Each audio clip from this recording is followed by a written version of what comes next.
بسم اللہ الرحمن الرحیم۔ ویلکم ٹو روحانی پرواز۔ روحانی پرواز میں ایک نئے وظیفے کے ساتھ، ایک نئے خوبصورت عمل کے ساتھ ہم آپ کو خوش آمدید کہتے ہیں۔ سامعین، آج کی ویڈیو میں کن ذہن بچے کے لیے، طلباء و طالبات کے لیے ایک خوبصورت قرآنی عمل آپ کی خدمت میں پیش کر رہا ہوں۔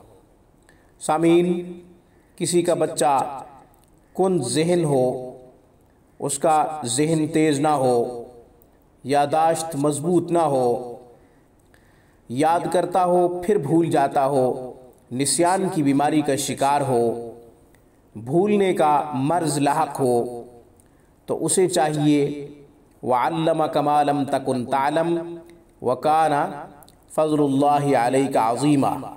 وَعَلَّمَكَ مَا لَمْ تَكُنْ تَعْلَمْ وَكَانَ فَضْلُ اللَّهِ عَلَيْكَ عَظِيمًا۔ یہ میں نے آیت نمبر 113 سورہ نساء سے لیا ہے۔ قرآن کریم کی اس آیت مبارکہ کا یہ حصہ جو میں نے تلاوت کیا ہے، اسے طالب علم یا طالبہ خود پڑھ سکتے ہوں تو عشاء کے بعد 300 مرتبہ پڑھیں۔ انشاءاللہ قوت حافظہ میں خوب اضافہ ہوگا۔ اور اگر خود نہیں پڑھ سکتے، بچہ چھوٹا ہے یا بچی چھوٹی ہے، تو پھر وَعَلَّمَكَ مَا لَمْ تَكُنْ تَعْلَمْ وَكَانَ فَضْلُ اللَّهِ عَلَيْكَ عَظِيمًا۔ اس کو 7 مرتبہ لکھیں چینی کی پلیٹ کے اوپر یا پھر کاغذ کے اوپر۔ اس کو پھر دھو لیں پانی سے، حروف مٹ جائیں تو بچے کو پلا دیں یا بچی کو پلا دیں۔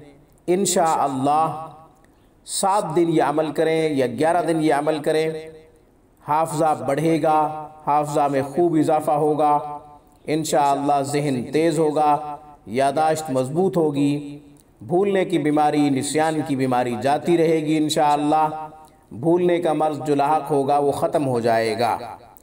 جو ماں باپ اپنے بچوں کے لیے پریشان ہیں کہ ان کا ذہن تیز نہیں ہے، محنت کے باوجود ان کو یاد نہیں ہوتا، تو ہمارا یہ عمل اپنی زندگی کا معمول بنائیں، انشاءاللہ اس پریشانی سے نجات مل جائے گی۔ آج کی ویڈیو میں بس اتنا ہی۔ روحانی پرواز کو سبسکرائب کیجئے۔ ہماری تمام ویڈیوز کی اپڈیٹ حاصل کرنے کے لیے گھنٹی کے بٹن کو دبا دیجئے۔ السلام علیکم ورحمۃ اللہ وبرکاتہ۔